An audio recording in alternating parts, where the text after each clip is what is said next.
and a mic. Hosted by four-time Emmy-nominated producer Frank Pace and retired New York City firefighter, 9/11 first responder, and Vietnam vet, Billy O'Connor. Today's guest, Pulitzer Prize winning photographer, John Filo. My brother Frankie, how are you today, pal? Hot. You're hot. Yeah. What do you mean, you pick 7 winners in a row? You know, that's the way I used to be. I'm hot. You're hot. And my bookies say, don't worry, I'll cool you off. What do you like today? Yeah. Well, I do like our guest, John Filo, today. Wow. 52 years ago today, he won a Pulitzer Prize for the famous photo of Mary Ann Vecchio screaming while kneeling over 20-year-old Jeffrey Miller. So at Kent State. Kent State Massacre. The Kent State Massacre. But we'll get to that in a few moments. Let's lighten the mood a little bit today. We all lost a few people at Dunkirk. Let's have a couple want to talk about Elon Musk? Yeah, you want to talk about Elon Musk? Why is everybody in a pissed off mood and up in arms? I want to get Derek in on this too. Why is everybody so pissed off that he bought Twitter? I mean, is it because he's going to eliminate the censorship on it? Is that what everybody's pissed off about? Well, we'll let Derek talk to this. Yeah, I want to hear Derek. I prefer the question to be phrased a little bit differently, or a lot differently. So you should phrase it how you talked about it at lunch, and then I'll respond. Well, we can't even remember what we had for lunch, and we had lunch 45 minutes ago. So please just answer the fucking question. So instead of being a dick, Derek, yeah. Why should we be upset or not upset about Elon Musk buying Twitter? Well, I would like to answer that question with a question. Why are people Why can't you just answer the fucking question? Because it's better to answer it with it's totally better. Holy, you see why we never go to him early in the show? we go to him late in the show so he can. All right. Can you swim? Oh yeah.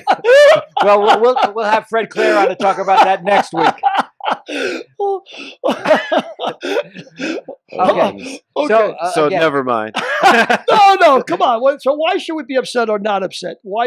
Is it a good thing? Is it a bad thing? What's your take? I think it's good. We have one of the smartest people in the modern history that will be in charge of a platform that allows for people to essentially disseminate information however they want. And I mentioned something at lunch about Eric Weinstein and his brother Brett started a platform for a new party on Twitter, a completely new party, and Twitter banned that account for false reasons. So that is one of the reasons why somebody like Elon Musk would take over, is because that was a very shady situation that Twitter did, and I don't think it's a good idea to have speech censored. Now, it wasn't that easy. You answered the question directly and without beating around the bush, without answering a question with a question, without anything. Is this a cogent, well thought out answer? I don't know about that, but you can do better. So does this mean because Musk bought Twitter that we're giving it the title of the most important form of communication in the 21st century? I think it's already been that. Really? Not Twitter per se. Well, maybe. Is it that influential? I mean, it elected a president. We could make an argument that it elected a president. No? Yeah, but so social media in its time, in its early phases, elected Obama, and then the current, and then later on it elected Trump. Who knows what it will be in 2022, 2028, 2032. There'll be another form of social media. Another form of... I mean, like TikTok and Instagram are already bigger than Twitter by far. Yeah, but they're disseminating some of this. They're disseminating some of this information. Some of this sort of political information, but they're not as. They don't have the same. As they get more powerful, they're going to change their communication flow. Sure. Let me make just an historical reference real quick, just because, like Lincoln used photography. Photography was the first big form of mass communication. And Kennedy used television. FDR used the radio. Right. So Lincoln used photography, FDR used the radio, Kennedy used television. You go into Obama, the internet. Yeah. He was all over the internet, well ahead of McCain, or Right. and now Trump with Twitter. Right. So, do you think TikTok, Instagram has got the capabilities of electing a president? Or do you? It very well might by 2022, I think it has to do with the audience. 2024. I think the audience, right? Maybe 2024. I don't think that they will. You tell me the audience is more serious on Twitter. It may be another form of social media that is not even available now. We might not even be here. It's Yeah. in some kid's mind in Harvard dorm room. Well, apparently Elon Musk doesn't feel like that, right? Because he bought Twitter. So does that mean to him that he thinks this is the definitive move? I mean, Well, who knows that he's going to own Twitter a year from now? well, I want to be on his team. He's a pretty bright guy. I want you to go on one of his rocket ships. Get rid of you forever. That's what I want. That's what I want. I'm wasting my Saturdays here talking this nonsense with you two guys. I could be asleep. You could be asleep doing something productive. Well, I'd like to place the responsibility in the hands of of you two, and go back to what I said earlier at lunch. You guys are responsible. Billy, what do you refer to elections as? Auctions. Okay, Yeah. and so you guys have the financial power to elect presidents. Billy doesn't have the financial power to vote for To get his president. subscription to the Washington Post. Never mind to elect the president. So Yeah, so I don't know. I mean, but Musk is actually saying, I guess, that this is what he thinks is going to be the most important form of influence peddling in the next, I would think, a decade anyway. Otherwise, he wouldn't be doing it. Would he be spending that kind of money? I don't know. I don't know what motivates him. But you think it's going to He's- be a better platform because of Musk? He told the UN, if you give me $6 billion, I'll get rid of world hunger. They gave him some money, and he didn't get rid of world hunger. they didn't give him $6 billion. Though. Yeah, well, he didn't get rid of world hunger. Let's not refer to him as Jesus. Yeah, You know what I mean? He's a businessman, and he's a more than anything. Believe me, I'm not referring to him as Jesus. No, I know, but what I mean by that is I'm not referring to Jesus as Jesus. me either.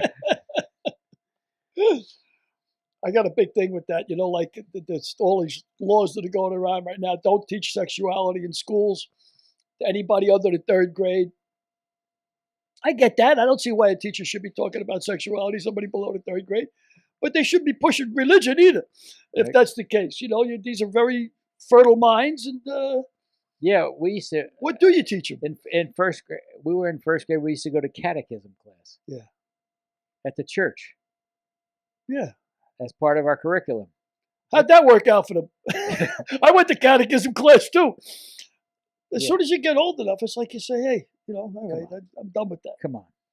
Yeah, I'm done with that. Imaginary man in the sky. Yeah, I know. Come on. But it's a white guy with a beard. The Santa Claus. Oh, So- he's skinny. so He's Santa skinny, Claus. and he's got blue eyes. Black Santa. What's That's wrong with that? I want to see. That's what I want to see.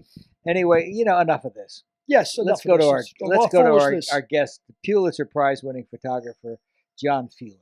John Filo. Derek, can we get us John Filo, please? Yep. Hey, John, how are you, my friend? Fine. How are you both? Good. That's Three of you, actually. That's Billy O'Connor, and that's Derek Harris. Hello, John. Pleasure to know you, pal. Thanks for coming on the podcast. Thanks for including me, John. I appreciate it. So, John, Thank you. today is May 4th. Where were you 52 years ago today? May 10th. Well, actually, it all depends what time of day you ask. Yes, there was definitely a tent in Kent, Ohio, and probably it's one of those days that affects you for the rest of your life. That's where it could start, actually, there. It was probably, I guess, the definitive day in your life. Would you not say that's true? I mean, did you know you were going to go on to be a journalist for the rest of your life until that day? Well, I was studying to be a journalist. I've been working since high school at a local newspaper as the summer replacement photographer. And I come from Western PA, steel town, working class family. And the family says, if you don't want to be a doctor or a lawyer, we really won't pay for much of your education. And so what had happened is I went into pre-med. I loved the life sciences. I was horrible at math and organic chemistry. And I had this portfolio of photos ever since I was 18. And I walked over to the School of Fine and Professional Arts and walked into the journalism department.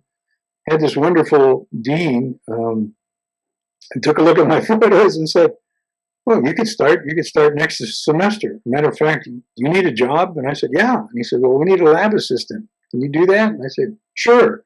And so I think for $1.33 an hour, which was minimum wage back then, I was able to stay in school, And then after the first, we were on trimesters, and after the first few weeks, I had to go to him and I said, "Look, as kind as you were to me, I still can't afford school." And he said, "Well, what would it take?" And he said, I said, "The 20 hours a week is not making it." He says, "Well, if I make you a full-time employee, can you do it?" And I went, "Sure." And so that's what he did. He let me be a full-time student and a full-time employee. And that was hard to come by, but that made my life very simple. So I was a lab assistant, working my way through school and a degree towards photo illustration. Now, you were a freshman then? You were 18? No, by this time I was a junior. Well, on May 4th, I was a senior, but I knew I'd have another year at least of to get the right credits in the right places to get my degree. And so I was a senior. I should have graduated that year, but I was nowhere close to graduation because of the college change. And so the basic thing was that I used to work every once in a while, cover a demonstration for the Akron Beacon Journal, and send in your film with a student reporter. And but then I needed those images part of classwork.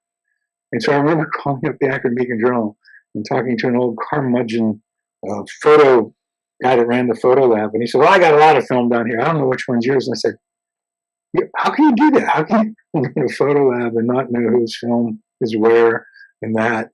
And I said, "All right, forget the film. Do I have a paycheck coming? I saw the pictures. They were in your paper. And the demonstrations, all going on all the time." This is before May 4th, correct? No, before May 4th. And so it was very frustrating. I didn't get paid. They paid the wrong person, and I never got my film. So I only tell that story because it becomes evident on May 4th of what I had to do. And they had demonstrations been going on May 1st, 2nd, and 3rd. That led I left campus. I had to go. Part of my senior portfolio. Well, I was in advanced photography, and one of my projects was large format macro photography of jewelry. And I envisioned this stuff. The only thing that had color at that time of year was moss and teaberry in the mountains of Pennsylvania that I was familiar with.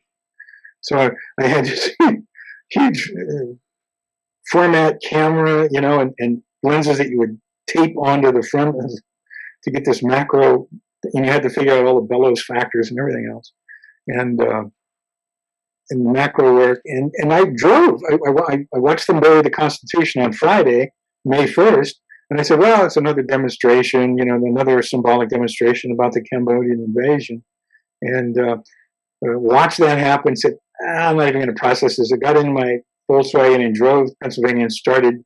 It was a 5-hour drive. And I wanted to get a good night's sleep and get up early in the morning and start that macro stuff. And somewhere around noon, I think I was going to have lunch, and I turned on the car radio and heard about this demonstration. I was only about 30 miles from Penn State University at this time. And it said about this burning of the ROTC building and demonstration, and it was AM radio, and I could barely hear it, and it's something about Penn State, and I said, "Wow, Penn State, wow, something must have really happened." And so I listened harder, and it said Kent State. And so I finished that work, slept, I went in Sunday came back to campus that Sunday to see, like students playing. It was a big commuter campus, to see students playing Frisbee with National Guardsmen on the main campus. And the curfew was in place. There was the remnants of the burnout ROTC building. all the I had 3 photographer roommates, sharing an apartment, and they all been working for major publications, or like U.S. News and Report, Newsweek. Howard Ruffner, the editor of Yearbook, was hired by Time Life, Life magazine, and of all the photographers on the university student staff, I think I had the most experience So you as a turned photographer, but I had no job. you turned around the car when you heard about the Kent State, and you went back to Kent State. Yeah, but everything, that was Sunday. I came back Sunday afternoon, and it was, as far as I was concerned, the biggest story of my college career. It was over. I mean, I was thoroughly depressed. I mean, everybody else was working and had the dream assignment, I mean, you had the governor coming in who was running for the Senate, Governor Rhodes, with his brown shirt speech. You had all this, this thing started Friday night, burning the ROTC building. You had all this trouble on Saturday. There was even, and Sunday, because of the curfew, I remember standing off. I had to get off campus. I couldn't get back into the labs. We couldn't open up the labs until 8 a.m. And I was just feeling so depressed because I had missed everything, literally missed everything.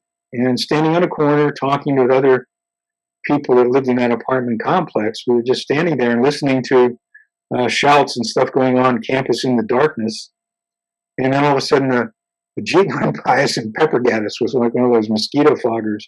And we're like, what the heck was that all about? We weren't, we weren't even on campus. We were across the street from campus and got gas. So we all sort of dispersed and cleared that up. And I remember opening up the labs and just, everyone sort of saying, "Oh, you should have been here. You missed, this, and you missed that, and you missed this." And you had to have a press pass that was issued, by the university or whoever was in charge, which was no one really knew who was in charge, it seemed like. And so I had 2 great professors, and I opened the labs from 8 and worked from 8 until noon. And this rally was supposed to take place at noon. I'm going like, great, everything's over. They're going to have another rally. And the students were talking about student strike. And I said, oh, that could be interesting. I was sort of a student, I studied student history and looked at the student movement in Nazi Germany, and said, wow, that was a classic cultural thing, but then it was quickly shut down. And I said, for America, they have this, now campuses all over the United States were sort of, not inflamed, but protesting against the expansion of this war.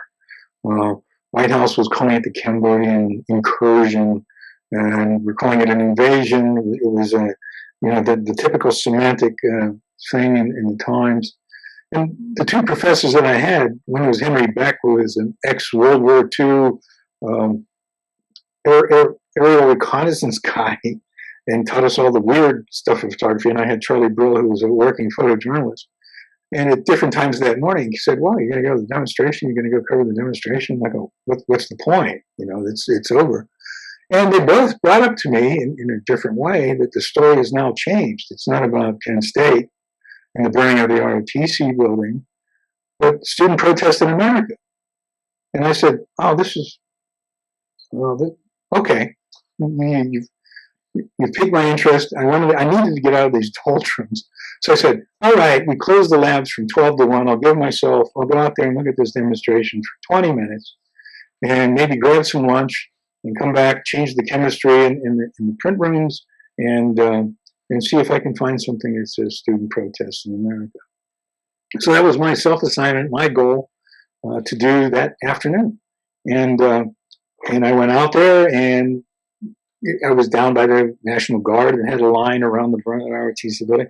Went back to the students, went back down to the Guard, and just said, there was this distance of a football field seemed between the 2 groups. And I'm starting to remember all my Eddie Adams, my Robert Capa stuff. If you're not close enough, your pictures aren't good enough, and all this stuff. And I was just shaking my head, saying, "Wow, what a crazy assignment this is! I don't even have long lenses to pull the groups together." And I ran into Howard, like I said, he was our editor of the yearbook, and we all liked Howard because he had every lens I think you could get because he was ex-Air Force and was able to buy all this stuff either in Hong Kong or Singapore, wherever the place was. If you came back from the Southeast Asia tour where you could get great deals on camera stuff. So he had everything. And I told him, all I got is this crazy wide angle. This is the dumbest thing. The other lenses have been taken. He said, well, here, take this 43 to 86, a normal lens, partial, just in the normalcy range of 35 millimeter. And so that's what I used. And Howard was great that way. So finally there was the tear gas barrages back and forth. It was a windy day, May day, in northern Ohio. Tear gas didn't hang around. And finally the guards started a movement, across the commons. And as they did, the students, I would say there was a core of protesters, but then there was a whole majority of students that were just going to see what happened. And also they wanted to see if there'd be a student strike because of what was going on. I mean, it was a clamped down university. I think curfews at 7. You couldn't walk in groups of more than 2. It was getting into finals week, and everybody was back from the weekend away. So I stuck with my gun. I followed a group of soldiers when they got to Taylor Hall where I worked. I mean, this was a convenient thing to cover. It was literally outside the building I worked in. And so there was a main body of guardsmen, I'd say about 100. They went to the right of the building from the commons, and there was a smaller group, maybe a squad size, 8, 9, 10, and it was led by a sergeant with a nice nightstick. And I said, you know what, I want to follow this sergeant, and I think he's got he's looking for someone to hit with his stick, The other ones were soldiers in gas masks and sheath bayonets and M1s, but this guy was a little more agile in terms of he wasn't cluttered with equipment. And I followed his squad. But as he moved up the hill to the left side, the students all gave way. And I was like, well, this is nothing's happening, other than shouts and, the usual back and forth between the two groups. And as I said, well, let's see what happened to the large body of guardsmen that went around the other side of Taylor Hall where I work. And there they were on the practice sunken sort of, it was a rugby field and it was a practice football field at the time. And then I noticed a squad with their rifles pointed to the body of students that were in the parking lot, in amongst the cars, aiming their rifles. And I said, well, I guess they're afraid they're going to be rushed or something. I don't know. But I thought it was this line of guardsmen on their knees pointing their rifles. And I'm watching this, and you see someone on the corner of your eye descend this little embankment with a black flag. And I went, oh, wait a minute. And I looked, and I quickly moved to my left and got this person waving his black flag in the foreground, this rifle line in the background, and then behind that rifle line is probably about 70 to 80 guardsmen just milling around. And I go, wow, this is the best picture I've ever taken. This is student protest in America. I fulfilled my assignment. This is great. I didn't have any idea to publish it, but this was like, wow, I got a nice picture. I got a great picture. It's probably the best picture I've taken since my high school career started, I was very happy with myself just because you could see it develop. You got into the right place and were able to shoot it. The guard reformed, and I'm sort of doing one of those, I hope this protest gets over with because I want to get back and grab some lunch and get the lab ready for the afternoon session. And I had I think I had a class that afternoon. And the guard reformed and marched back, returned on the same line of march they had when they left the Burnett ROTC building. And I was walking up the sidewalk and watched the guard disappear. And I was in no hurry because I was basically walking back to work. And there were students in front of me, and they were yelling. There was some cat calls and all that stuff, some stone throwing from another group. And I said, well, at least the protest is over, and it's 12:20 or something like that. And but I was real happy with this picture. It was like I said, it was a picture that I'd been wanting to have something that good. And as the guard disappeared over the hill from my line of sight, as I'm climbing the hill, they returned, and began firing. And not only began firing, but you hear a zing go by your ear. And I said, and I'm dodging people who are fleeing and screaming, and not necessarily screaming out loud, but oh my God, and I'm dodging them because I want to get a picture of the guard firing, and I got the camera, and so I never got that picture because as I was bringing the camera up, I see this gun go off. Everything happens in an instant. The gun goes off. The metal sculpture in front of me explodes into a cloud of rust. It's like 20 feet tall. And a chunk of bark comes off the tree, all in my line of sight. Boom, boom, boom. And I went, oh, God, that some guy's using live ammunition. And I said, oh, thank God I wasn't close, because the other guys, if they're firing blanks, the wadding could put your eye out, or something like that. And then I realized, oh my God, they were all using live ammunition. And I was the only idiot that it seemed like in the area that never hit the ground. I quickly shot a picture of looked like an officer stopping the shooting and then reforming that group. And I knew there were people wounded in front of me and into my right by that metal sculpture and by that tree. And I knew bullets went by my head.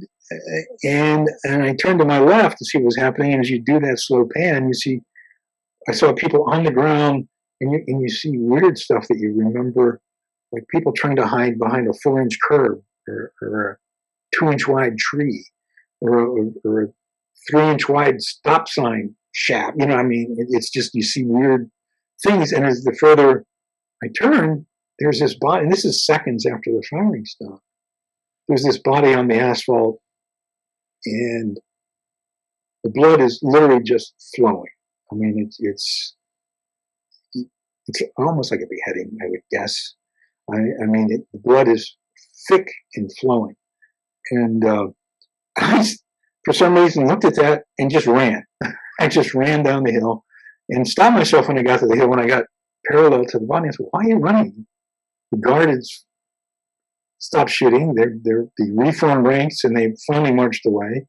And so I started taking pictures, and I said, I'm not a doctor, but that person's dead. I knew that people were wounded in front of me, and I had no idea what the people behind this body of Jeffrey Miller. But on that pavement, I said, well, let me shoot a few frames. And then you see this girl running up the street towards the body. It was the first person to that body, and she knelt down beside it. And of course, I know now this is because of the teaching I had from all old photographers. It was like, I had one camera, and I'm like, man, I'm running out of film. I bulk load my own film, so sometimes I get 34 exposures, sometimes I get 42 exposures. It's a joke, but it wasn't an exact end. You didn't know where the roll it was going to end, but I knew I was getting near the end of the roll. And I said, you got to change film. This is happening. And I kept walking in a semicircle to get more horizontal to this picture of this person kneeling down by this slain body. And I was like, shoot. And I shot a picture. Boom. And I said, okay, wait. And you could see an emotion building inside this woman. And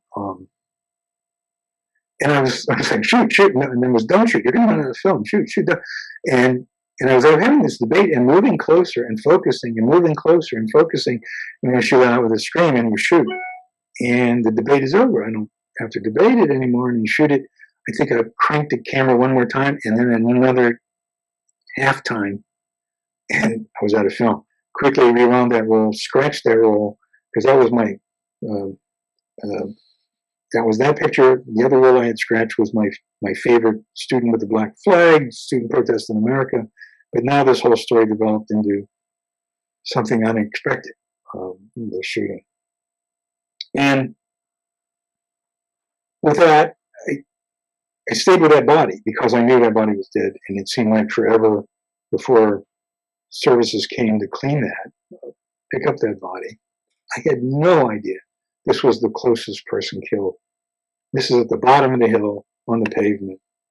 And I didn't know that there were people slain further back in that parking lot and even beyond the parking lot. Still to the body, just witnessed crazy stuff. People reacting. It's you dream about it every once in a while. You saw things. You saw someone pick up that black flag and dip it into the blood of Jeffrey Moore and flare it around, spraying it on people.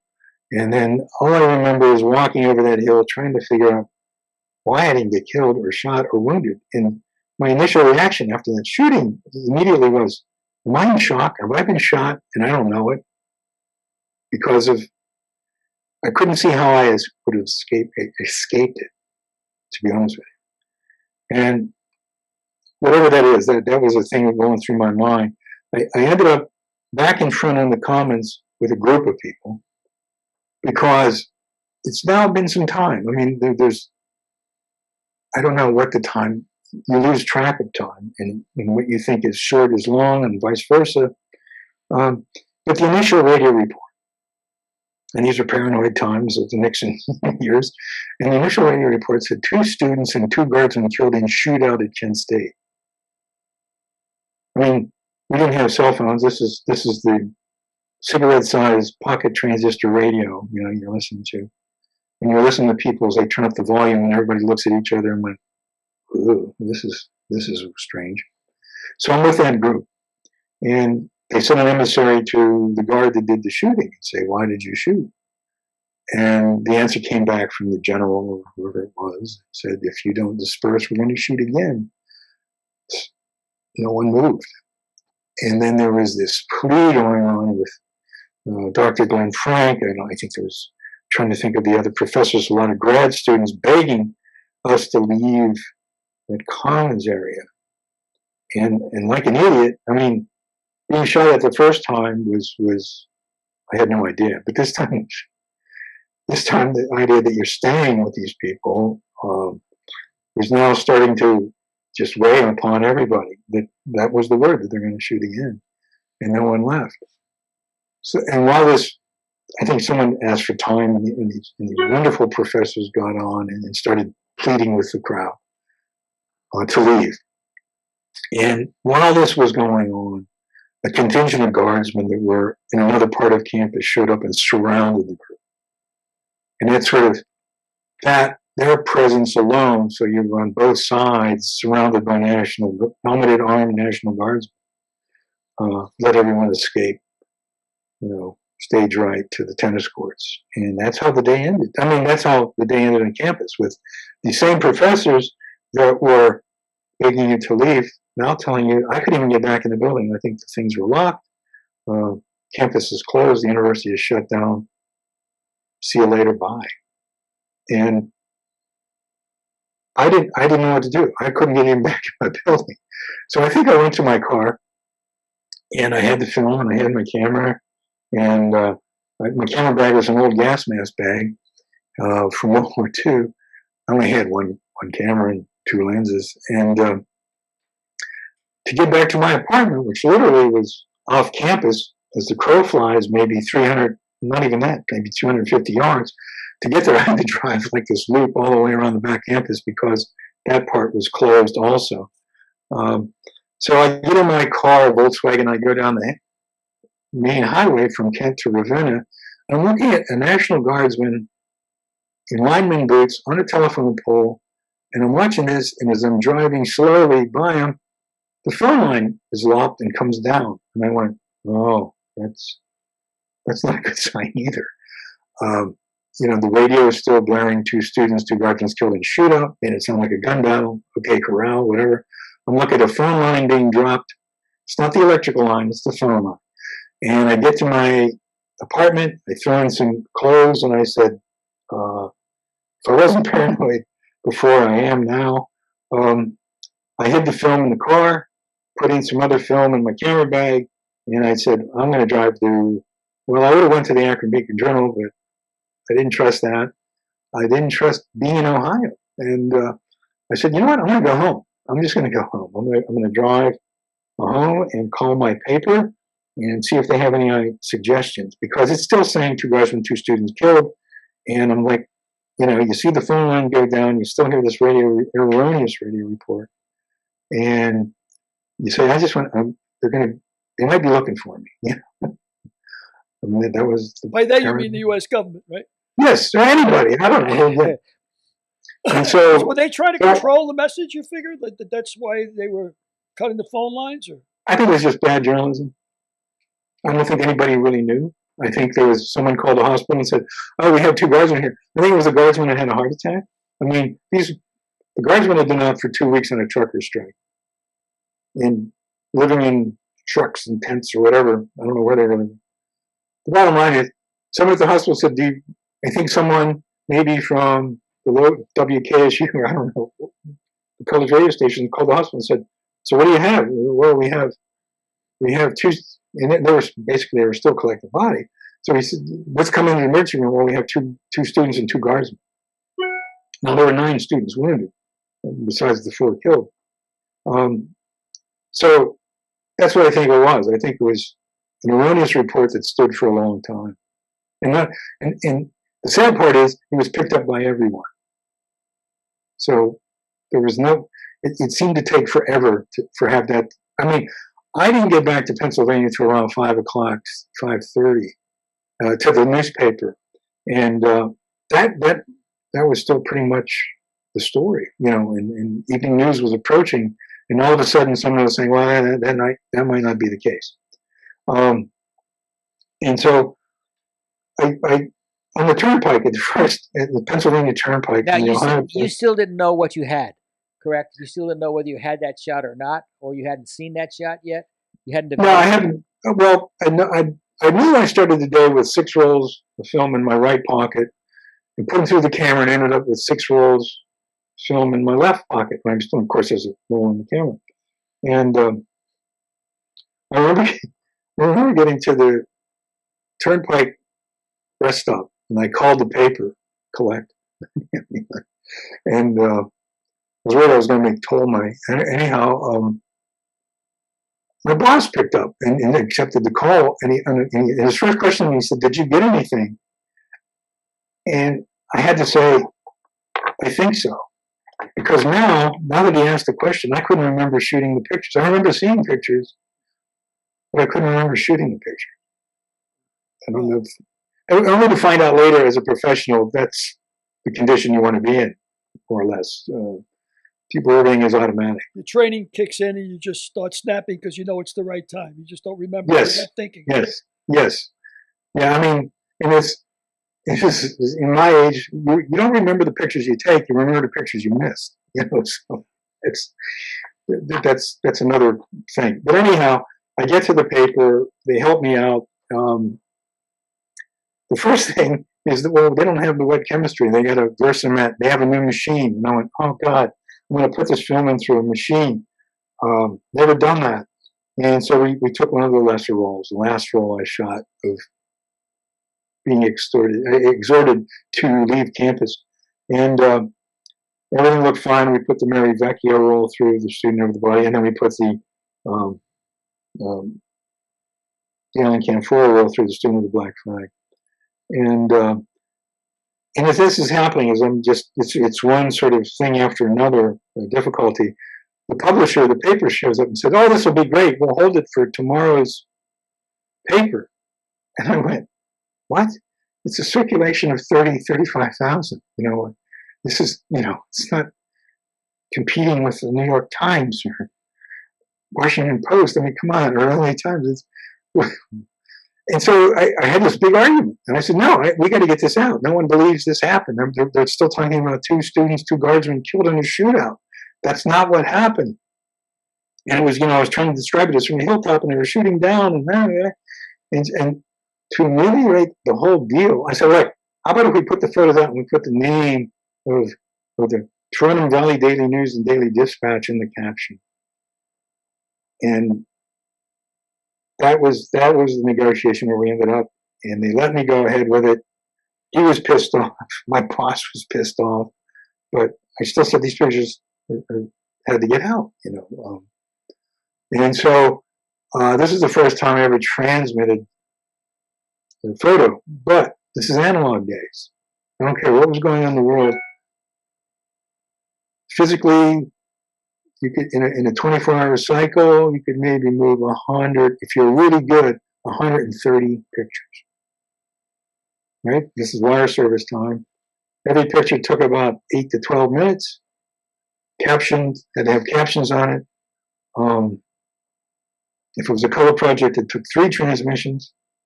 The bottom line is, and everybody, I mean, if you scheduled for a wire service, the papers say, well, enough about that plane crash. I need sports. I need features. I need these other photos, to fill up my paper, my newspaper. So this was all run with a very tight network, leasing, coast to coast, and you had regional wires and sectional things and everything else. And so trying to schedule a picture was damn near impossible because I kept calling in New York, or whoever was answering my schedule saying, would you stop interrupting us with your TA? You had to use a call letter of where your paper was, and ours was TAR1.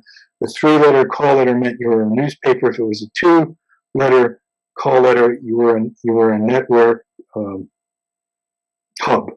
Chicago would be CX, LA was LX, New York was NY, and anything else had 3 letters. It was TO was for Toronto, PHO was for Philly, something like that. And any Philadelphia paper, like a PHX or something.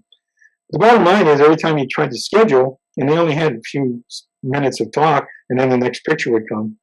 And this guy sort of yelled at me, and he said, where are you? And what are you doing? And I said, look, I'm in Western Pennsylvania, and I have pictures from Kent State. And he says, how far are you from Kent State? And I said, about 140 miles. And he says, look, kid, I was a kid. He says, look, just stop interrupting me. Why don't you call me on an LD line? Here's my number. Call me, and we'll discuss what we have. And I said, well, it's a good picture. I think it's a good picture. I think it's a really good picture. And he says, oh, yeah, that's what everybody says. And he says, we're taking 10 photos. And after those 10 photos from the Akron Beacon Journal, we're moving on to baseball. We're going to get into the East Coast games, or, and we're going to do this, and we're going to do that. And I went, okay, whatever. And he said, I'll tell you what, you probably, if you can stay there, I can probably get you on the network probably about 8:30, 9 o'clock. All right, I'll stay. And so what happened in our discussion when I called up and tried to describe this picture to him, the Akron Beacon Journal, in their haste to transmit picture, there was an optical bench, and if your picture dried long or bubbled, or the caption came off, and if it just got the slightest bit out of focus, it just went gray.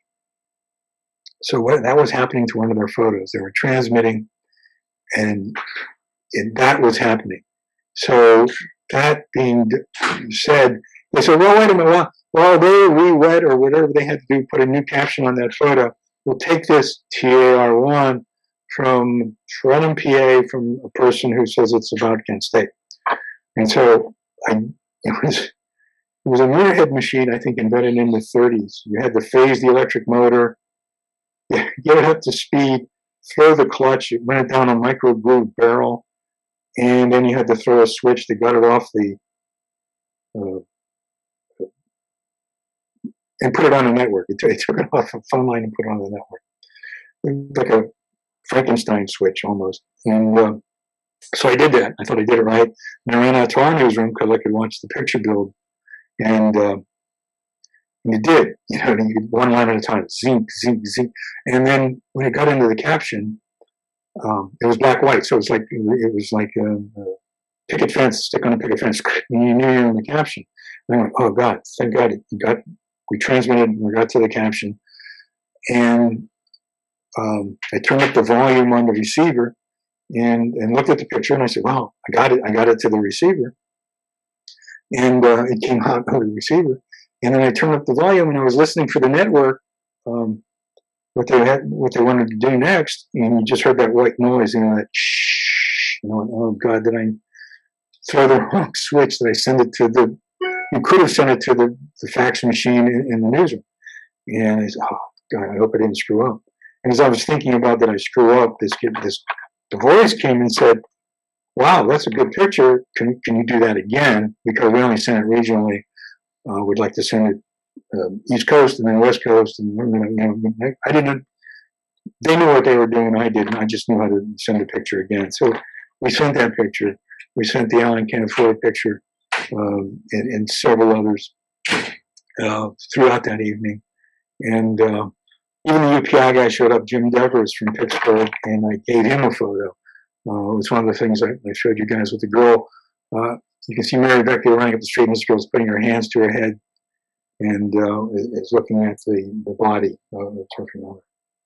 And so that's sort of how that day, I don't think I ever went to sleep. I ended up writing a first person thing. And I can't remember if it rolled into the next day or not, but the next thing, my memory at this age is that I'm at home sleeping, and my mother wakes me. It's about 10:30 in the morning, and I know I've been up all night, and I'm in part of the next day and napping in the dark rooms. And I said, "Mom, what's going on?" She goes, "Well, there are two gentlemen downstairs who want to talk to you." And I said, "Oh, I mean, I'm just waking up. I haven't had a shower, you know."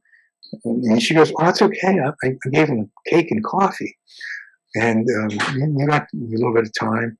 And I said, "Well, who are they?" And she goes, "Well, they said they were with the FBI." So I go down and and it's two guys with the FBI, and they got their thing, and I asked for ID, and they had it, and they took my statement, and I'll bet they were there for 4 hours, and they wrote every word, and to this day I still have that tone. I'm glad they did that, because that was the best thing they could have done, because my memory was fresh, the sequence was fresh, everything, and did it. And so it had to be like maybe a Wednesday, because they said, "You have any plans to leave this country?" And I go, "Well, I'm going to the airport on Friday." I had somewhere had been booked on a talk show in Chicago who promised me that if I got on a plane at 11 o'clock in Pittsburgh, I would be on this talk show in the afternoon, and I would be home for a late evening dinner in Pittsburgh. And I said, "Great." So I went, and I was young and stupid, and I went on this talk show, and he looked at me, and I said, "Yeah, that's what I'm going to do. I'm going to go to Chicago on Friday." But they promised me, I think the show airs at 2:30 or 3. It's an afternoon talk over in Chicago, and I'm supposed to be on a flight back from O'Hare at 4:30, 5 o'clock, and they have cars for me and everything. And they just nodded their head. So I'm driving my Volkswagen to the airport on Friday, and those two guys are in my rearview mirror. And I try to, when I talk about Kent State, I try to talk about the paranoia of the time. Because people will say, "Well, how come you didn't get the name of the people or their ages or things like that?" And I said, "You don't understand. To wear a camera at that time was difficult. Law enforcement or anyone thought you were there for the police brutality photo. Anyone else thought you were there working. You were an agent for the government. So you as a photographer were never welcomed, unless someone really knew you and knew you worked for the student newspaper or the yearbook or something like that. But basically, being a photographer, even during the Kent State thing, even while I was shooting the body of Jeffrey Miller, people were screaming in your ear, "What kind of pig am I to shoot this?" And wow. So have you actually became a target. You were a target yourself just because of the camera. Yeah. Right. Well, and the other thing is, we've just gotten finished with Trump, and you said I have people saying, "I never realized how crazy America is." And I said, "I did." I said, "We had to take our phone off the hook for 2 months in my home because we get the weirdest, strangest phone calls. Your son was shot against state voters. It's all a lie. You all made it up." And it would go on all night long. Crazy people calling my parents, and we couldn't unplug the phone. We just took the receiver off, and every night for probably well into August. And John, we're about the same age, I think. Me and you are about the same age. I'll be 74 in a week, so you're about 73, 72, around there. I'll be 74 in August. Yeah. Yeah, we're about the same age. And I'm looking back at 69. I was actually on the Laotian border in 69 when I saw your famous photograph. And I'm thinking along lines of, I mean, there was civil rights, there was the war, protesting against the war, protesting against Cambodia. Would you have been a political activist had you not have a camera? Would you have been out there anyway? I mean, were you political? I mean, you're a photojournalist, so obviously you were. I tell people, I said, when I started college, I came from Western PA, and someone said, "What's that mean?" And I said, "Well, I'll tell you what it means. Your heroes were either athletes or stories from World War II. Right? I mean, for a steelworker's son, for your birthday, what do you want? I want to go to Saul's Army and Navy. I want I want the belt, with the canteen and the first aid kit you could get for a buck and a half, from maybe it was Korean War by then, but whatever. And that was the thing. You played Army, you played war, And the first inkling of it is my older cousin was one of those Pershing rifle kind of guys, and became a second lieutenant, went to Vietnam, and of course I always wanted him to regale me with stories. He goes, "It's not what you think. It's not what you think." What do you mean? It's not what you think? He said, "It's not what our fathers fought in." I said, what do you mean? And he says, "Well, I got a security detail around Da Nang. I'm supposed to leave so much stuff that they can pilfer, because if they can't pilfer small arms, ammunition, they could just blow it up." And I went, "What?" I mean, weird things, was coming back from the war. You already had your two high school classmates, killed in the Vietnam War. So currently my best friend, who we became best friends through the AP, but when we discuss our lives, I said, "What were you and during the Cambodian incursion?" He says, "I'll tell you where I was. I was on a carrier, but they yanked me off the carrier because I was in photo recon. I'm the one that loaded the cameras on the reconnaissance jets. And when they started the invasion into Cambodia, they pulled Air Force, Army, Marines, Navy, anybody that did photo recon all went to Da Nang, where they could make sure no photo got out that they didn't want to get out." And so there, you were talking about you were on the border. He was there in Da Nang, and because of that, and because of the amount of time, boots on the ground he had in Da Nang, he actually now gets benefits, even though he was in the Navy, because of his time in photo recon on the base when they collected everyone for the bombing surveillance photo. Now, in '69, because of the misinformation that was floating around with the two guardsmen, two students shot. 70. 70, okay, I'm sorry, 70. I get the impression that even back then, journalism was like, get it first, don't worry about getting it right. Let's get it first. Let's just get it out there. We don't want to be lost. Well, I think maybe that was it, but I always liked the AP because it was always about accuracy. They didn't even like you using adjectives. That's not your job. Your job is to tell the truth as you see it. And I sort of liked that. And my mentor, I have to admit, at that small paper, as small as it was, it had a great correspondent from it. Eddie Adams he has the photo of the street execution in Saigon. General Luan shooting the handcuffed terrorist in the head. Yeah. And amazing photo. I mean, I knew his family. I knew him. He'd come back to that paper. He knew a lot of the editors, and I'd get him to review my photos. This is long before Kent State. This is like 67, 68, 69. And so it sort of had that connection. But getting back to those stories, the longer I stayed in school, the more I could see that the war was, you start looking at the facts and the different languages and how many different tribes there were in Vietnam and all this stuff. You go, oh my God, this is an impossible task to win. Well, anyhow. Yeah, my view did change, but I was still studying to be a journalist and trying to give fair shake to every side. I think the three most iconic photos of that era, obviously, are the Kent State photo, the girl burning in Vietnam, running down the street naked, burning, and then Nick that photo, yeah. Yep.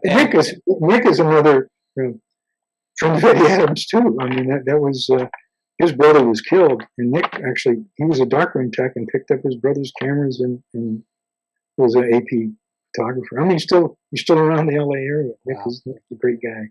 What was it like for you to win the Pulitzer Prize for the Kent State photo? It was always strange for me, Frank, because it wasn't like I was a journalist said, "Oh, the place to be is at Kent State." I mean, this literally happened in my lap. I mean, and I was a student. I mean, it's look, there's not an arm's length difference between Jeffrey Miller and myself in distance of where the firing came from, and two different results. As a matter of fact, I was still in school when the Pulitzer announced that almost to the day, a year later, I was at a machine watching it come up over the AP teletype, and I'm looking at a machine telling me I won the Pulitzer, and it was 100 yards from where I shot the picture. Wow. I mean, that's strange. I mean, that's what I'm saying. The whole thing is strange, and yeah, I didn't apply. You know, the paper in AP applied for the Pulitzer. I never did. I always it's a double-edged sword. I don't know. Just because of that, somehow those bullets missed me. Got them. Got that guy. Got the tree and the metal sculpture, but it didn't get me. So I've never. That took a long time. Yeah. To process, but the paper applied for the Pulitzer, not you. Yeah. The paper was hip to all those things. They were probably wanting to get the publicity and the praise. Oh yeah, no, that was on their banner. Yeah. Pulitzer Prize winning paper, you know, it was So 35,000 or whatever. Mary Ann Vecchio, the young girl that was standing over the body, she was 14 years old at the time and had made her way up to Ohio from Florida. Is that correct? Correct. Wow. And then you didn't meet her 25 years later. 25 years later. What was that like? And what did you talk about? Well, how did it affect her? In 25 years, you have to deal with the fact of do you have PTSD or not? You never saw her shrink. You know, it was like school's over, come back in the fall, see you later, bye. So it was like the World War II that you just dealt with it. You know, figure it out. And so I kept hearing reports that this woman kept getting arrested. They took her back to Boca Raton. They picked her up in Indianapolis. And she kept seeing quotes that this photo ruined her life. You know, it was stuff you don't get taught. Yeah. The weight of a famous photo. Oh, you would like to take a famous photo, but the whole backstory. You know, there's the whole thing. It makes it harder to be a photographer. Snapping the photo once you realize the power of a photo like that. Now, certainly it's greatly diminished in today's day and age, I think, because there are no things to carry it. But we met 25 years. And so in 25 years, I got myself into a place like, okay, you survived, deal with that. You took the photo, don't be ashamed of it. And I told myself it was my brother. If that was my brother there, I would have shot the picture. If that was my brother on the ground, I would have shot the picture. I don't have a sister, but if that was my sister, I would have shot the picture. That's what I signed up when I decided to be a photographer, photojournalist, right? And we changed the name, photographer, photojournalist. Photojournalism came into being in about the 60s, you know, because it became a teachable thing. So in 25 years, I figure I finally got it all in a ball I can handle. And then we go to Emerson University. Yep. Dr. Gregory Payne, thank God, brings her in, and we have this cheerful reunion. And she doesn't really hate me, which was a great thing to hear. And she understood what a photographer had to do and everything else. And so I'm sitting there, and I'm not pleased with. I'm not necessarily pleased with myself, and I'm saying, "Oh, thank God, this didn't get into something ugly." And I'm listening to this woman talk. They get her to talk after all these years, and as I'm listening, and I'm like I say, I'm not smug, but I've contained it. You know, I know I know I've been asked just about every question or scenario and thought it out. She starts to speak 25 years after the picture. And suddenly she describes herself as this nurse Nancy who thought she could really help that person. I mean, and it dawns on me, had she not been that young, she would have never got that close to the body. I have pictures before her getting close to the body of other people sort of circling the body, but never getting close to it. They recognize that person's dead. You know, I'm not getting near. I mean, they stood in horror and looked at it and all that stuff, but she went right up to it. And I think it was because she thought she could help. You know, she thought she could. If I do the right thing, I might save this person's life. And it was her youth. It was the fact that she was 14 and not 18, or you know, older as the rest of us in that.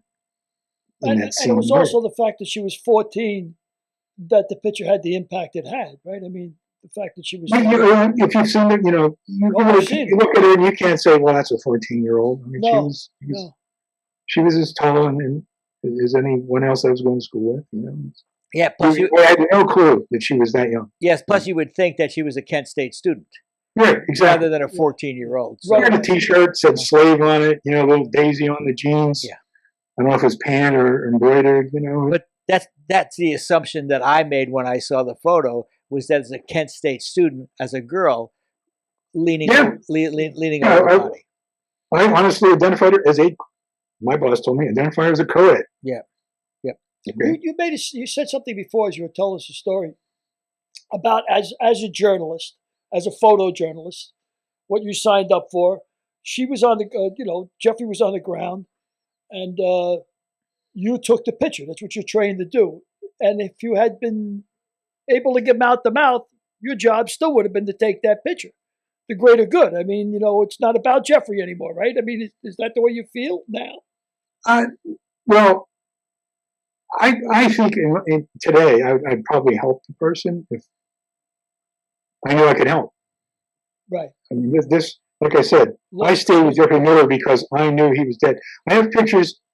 I probably didn't send you guys, but those people that were wounded up by the metal sculpture, people formed a protective circle around them. You know, people formed a protective corridor, so the ambulance could come or first aid people. But Jeffrey Miller was that laying there on the road like roadkill. Everyone knew that this needs to be cleaned up, not helped. Considering you were only 22 or 21 around that time, and I'm really curious, when I look back now, I look at kids at West Point, I see them as 18, 19-year-old children, 20-year-old kids, because I'm obviously 74. Did you see the National Guard as being as young as the students in your perception now? Did they seem like kids to you? No, the sad part is the guard that did the shooting were totally masked, helmeted, never saw a face. You could have been Star Wars stormtroopers. Right?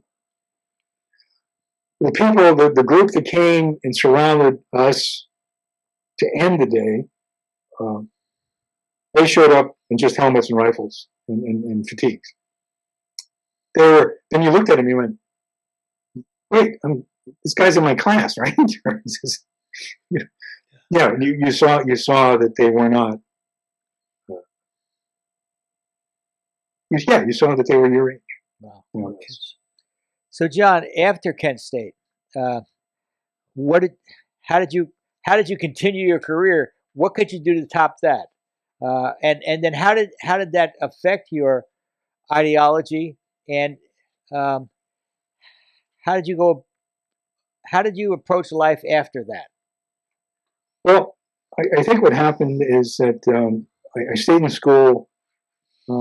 In that August, a year later, I still hadn't graduated. And Hal Buell, the AP, said, I have an opening in Chicago. Would you like the job? And I went, of course I would. So I went to my dean and I said, look, I got to take this job. There's like AP has 52 photographers, and to be one of that, it would be a great thing. So I went to Chicago. I left school, went to Chicago. And from Chicago, I went down and opened up the Springfield, Illinois Bureau, which I covered State House for a number of years, which was, wow, what a state to cover the State House in Illinois with the original Mayor Daley running the city. And that was a real eye-opener for me, coming out of college, out of the sling and everything else. But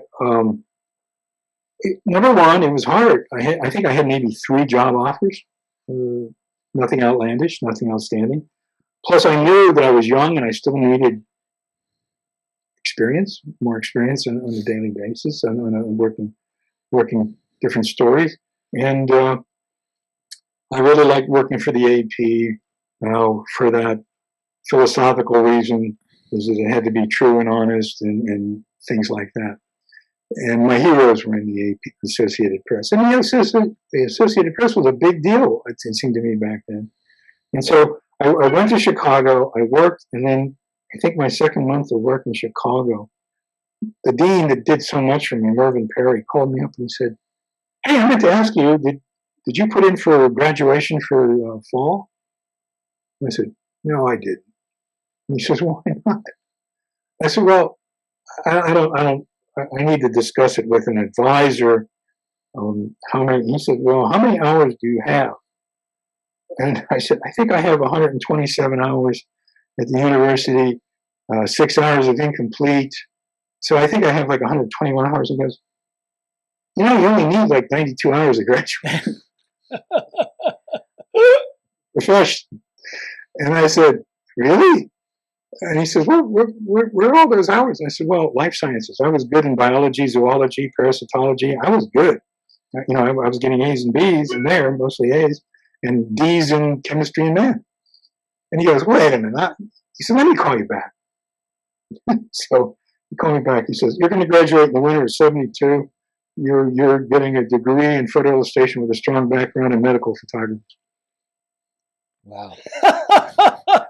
And that's that. And that's the name of that tune. Yes. So you went on to have a brilliant career with the Philadelphia Inquirer, the Baltimore Evening Sun, Newsweek magazine, and when I met you, you were the head of photography for CBS. I was near the head. I wasn't quite the head. You were near the head of. Yes. A lot nearer than most people get. That's for sure. And I'll tell you what, that was the best gig, Frank. That really was. I didn't realize how much I had an affinity for some problem solving in public relations and publicity, and I loved every job I did for 25 years there. And that was just so great. What were some of the shows that you worked on for CBS? Well, we did. Well, let me see. We had the first. Well, the main kick for me was always Letterman, and then the Blue Bloods. And they both treated me like family. It was just like you were part. They never saw me as being a CBS employee. It was like I was part of their show. What was Letterman like? He was great. He was quirky and great and fun, and I had fun with him. I knew that he had.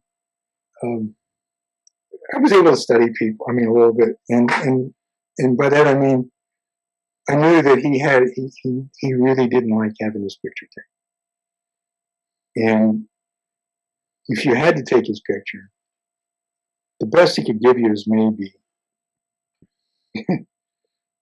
10 looks, and he's done. And he starts getting 1,000-yard stare or 100, whatever you want to call it, and starts making faces, and he just doesn't do it. So I think what happened is I got called and says, "Dave would like to have a headshot taken, and want to know if you can do it." And I said, "Oh yeah, I can do it. What are you going to do? Can you do it after the show?" "Glad to do it after the show." So we go through this whole rigmarole. We go up to his office, and I go in and I set up a light and I do everything, and I have Jeff stops my assistant. I get Jeff in there, and I put Jeff in there, and I said, "Look this way," and I go, "Everything's good. Let's do it." And so Dave came in, and I said, "Dave, just if you stand there, I'll take your picture. You just need a headshot, right? Passport, something like that." "Yeah, just passport." He goes, "Yeah, okay." Stood there and shot one picture. Said, "That's great." He says, "You're done?" I said, "Yeah, I'm done." You know, So he made me. So that's how it started. He made me take more pictures. He couldn't believe that I only wanted to take one picture. That reminds me of a story with Sinatra. Sinatra was famous for being a one taker, and I was doing some photos with Rickles and Sinatra, and they took one picture of Sinatra, and he said thank you, and he walked off. And then he goes, they said, Frank, where you going? We got to take more pictures. He goes, how many are you going to use? One. You got it. See ya. You got it. That's correct. No, so Dave, I'll tell you what, I did a lot of stuff for Dave, did a lot of stuff for him personally, and no matter what I did, you always went like first class. You know, it was such a joy. And I'm not one of those. I knew he hated "Look This Way, Baby" and all that kind of stuff, which I never did. You know, it was always about just getting the picture. I know you hate this. Let's make it. These are my ideas, and look. I know you want to be done with it, but look at this photo. Thank God for digital photography, because then you could go up and say, look at this. You don't want to look like this. You got to give me something else, you know, and stuff like that. So I think that was part of it. The other part of it is, I think, you know, you have those moments every once in a while, like Kent State. And then I think the thing with Dave was, a new boss at CBS. And they totally forgot it was Dave's anniversary, birthday, contract. It was a big deal. Then all of a sudden, within this thing blew up within 24 hours that possibly Dave may sign with ABC or go to another network. And I was covering the show. I didn't cover every day. I covered like twice a week, and depending on the guests and all that stuff. And so I went backstage and I saw Dave's assistant, and I just happened to, I said, wow, I said, I didn't realize that this sounds a big deal. I hope I'm not causing too much trouble today. And she looked at me, she says, well, he's not going to go anywhere. He likes the fact that it's all being buzzed about, but he's not going to go anywhere. He's like everybody else. And he's comfortable where he is, and he's doing what he wants. He's not going to move unless it's something crazy. So I went back to my office, you know, which was only 2 blocks away. And the first person I run into is the head of publicity. He says, who are you? And I said, well, I was at the Late Show. He goes, did you see Dave? And I said, yeah. Did he say anything to you? I go, no. Well, did you hear anything? Is he going to go to ABC or anything? No, he's not going to go to ABC. He goes, wait a minute. What makes you say that? And I said, well, that's the vibe I got from his office. You know, we were up there discussing some photos. And I was grabbed. I was rushed into the big boss's office. Tell him exactly what you told me. So that's what I did. And so, long story short, the big boss thought I was a genius because I didn't I didn't have anything to do with it. And when we met, you were a photographer on Murphy Brown in New York, and then shortly after that, you sort of retired. And I called you or dropped you a note or something when I saw you were shooting Blue Bloods, and you said they called me out of retirement. So they did. I've been on Blue Blood, and it's the same thing with that's another family. I don't know what, you know. I got along with everyone there, and even though there was some difficult people, I got along with them. And it was a question of what's your beef and how can I help. And I think one thing always to my benefit is I was always quick with people, and not only quick, rude.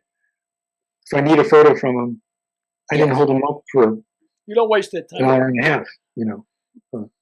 And if I say, hey, I need you for 5 minutes, and I'd release them after 3, I was always golden. Yeah, you were great on Murphy because we had Hillary Clinton on the show one day, and, you know, we were told no photos with Mrs. Clinton, but she was delightful, and she took photos with everybody, and John took a lot of those photos, and he was ready with the camera, boy. Click, click, click, click, click. We got some great photos out of that memories as well. That's great. Get the moment. I get the moment. Get it. Don't waste time. We got to close. Her husband showed up at Blue Bloods, by the way. Oh yeah. How? He we didn't release the photos, but he was there to discuss the stop and frisk and how he thought the show did justice to that question. And Selleck's a good guy? He's like Letterman to me. I mean, I've never been treated badly by him. Great. Matter of fact, yes, I'm treated great by Tom Selleck. I just think it's and like anything, Frank, if the main man likes you, yep, the whole production likes you. That's it. Well, John, you've been a terrific guest. Billy, in closing, do you have any questions you want to?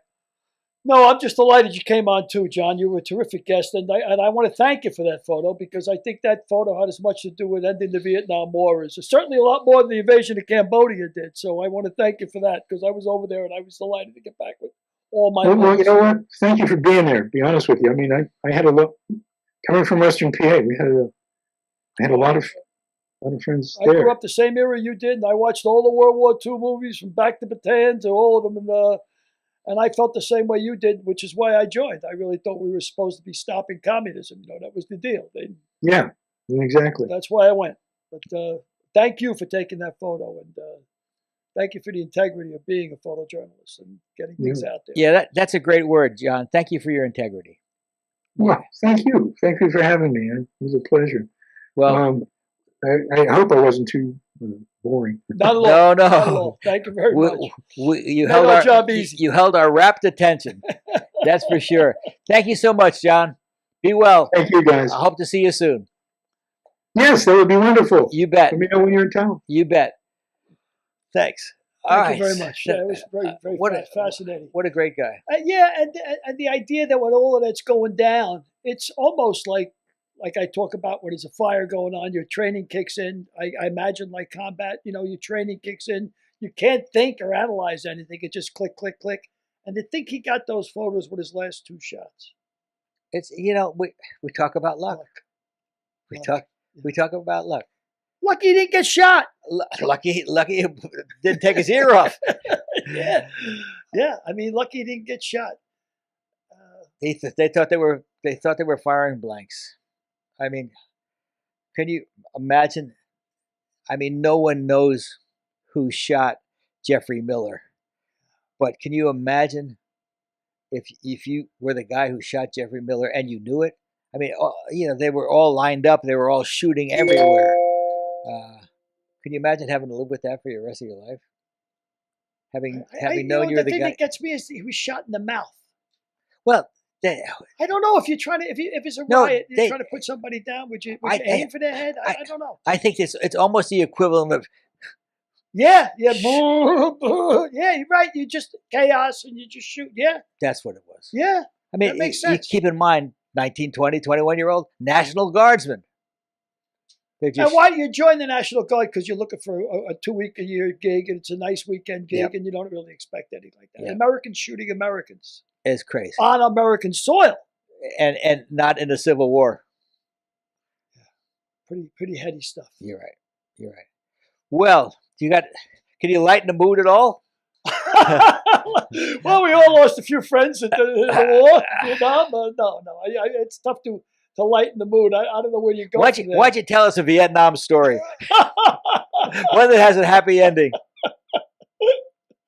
I don't know any happy Vietnam stories. We don't want any with a happy ending. Well, okay. Does it have to have a happy ending? Yeah. Derek, we don't want to know anything about your happy endings. That's code for massage parlor. Yeah. Well, let's. It was a really good interview. He was a very interesting. It was a really good interview. It was John Filo, amazing. And next week we're going to have Fred Clare on, the former general manager of the Dodgers, who's got a great story as well. I really loved the caption I had read under one of the pictures, and it said, "Overnight, he made a 14-year-old runaway American girl the most famous unknown person in the world." Wow. Everybody knew who she was, but nobody knew who she was. Right. Just the face on a page. Well, thank you, John Filo. Thank you, John Filo. That's right. And thank you, Derek. Thank you, Derek Harris. Thank you, Frank Pace. Thank you, Thanks Billy O'Connor. for having him on. It was a good guest. Bye. Next week's Bye, guest, all. longtime Dodgers general manager and author of Extra Innings, Fred Clare.